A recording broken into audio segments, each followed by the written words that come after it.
तर निकाल आमच्या बाजूने लागेल याची खात्री असल्याचं बच्चू कडूंनी म्हटलंय। नवनीत राणा हरणार हे एखादा लहान मुलगाही सांगेल असा दावा बच्चू कडूंनी केलाय। तर बच्चू कडू वेगवेगळ्या प्रसंगाला वेगवेगळी विधानं करतात असं प्रवीण दरेकरांनी म्हटलंय। नवनीत राणांवरील राग बच्चू कडू महायुतीवर काढतात असंही प्रवीण दरेकरांनी म्हटलं।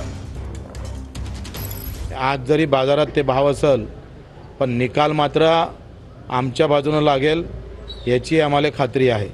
म्हणून हे बाजार भाव जे आहे सट्ट्यातले हे सगळे विचारून आहे, मतपेटीतले नाही आहे। मतपेटीतले भाव आमचे राहील ते त्या 4 तारीख ही प्रहारची राहणार आहे आणि ते जिंकणार भाऊ आम्ही। आता हे तर तुम्हाला लहान पोराले जरी विचारलं पण ते पण सांगणार आहे का नवनीत राणा यावेळेस पडणार, राणाच पाळणार त्यांना।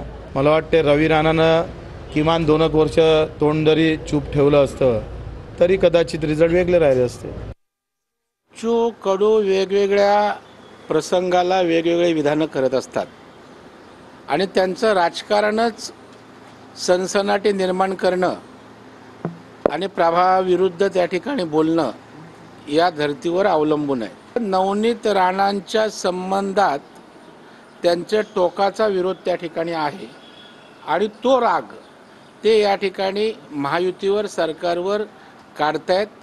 मला वाटतं बच्चू कडूंनी दीर्घकालीन राजकारणाचा विचार करण्याची आवश्यकता आहे।